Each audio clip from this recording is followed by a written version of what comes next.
झाकली मूठ 1.25 लाखाची हे तुम्हाला सगळ्यांना माहिती आहे. आपल्याकडे म्हण आहे झाकली मूठ 1.25 लाखाची. ती आली कशी माहिती का? एका राज्यामध्ये एकदा एक जुनाट मंदिर होतं आणि राजाने सांगितलं की अरे ह्याचा जीर्णोद्धार केला पाहिजे, हे नवीन केलं पाहिजे मंदिर.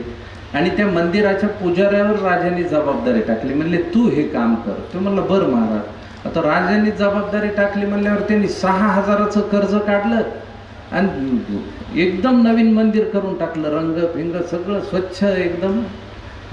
राजा आला, राजाने बघितलं मंदिर तर नवीन झालेलं आहे. पुजाऱ्याला ते अभिनंदन केलं आणि त्याच्या हातात 4 आणे ठेवले. पुजारी हबकला, 4 आणे? म्हणलं 6,000चं कर्ज घेतलंय, आपल्याला वाटलं राजा असं काहीतरी देईल चांगलं. 4 आणे? तो घट्ट मोठच दाबून बसला.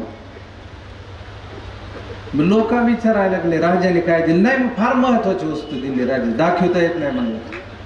लोक अजून गर्दी करून काय मुठीमध्ये? नाही नाही काहीच नाही म्हणलं, महत्वाची गोष्ट दिली महाराजांनी, कुणालाच दाखवता येत नाही, काहीच नाही.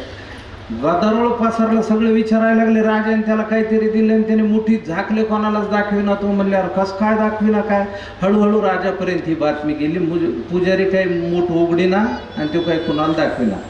राजा परत आला, त्यांनी 1.25 लाख रुपये पुजाऱ्याला दिले सगळ्यांसमोर आणि हळूच त्याची मूठ हातात घेतली आणि ती 4 आणे काढून घेतली.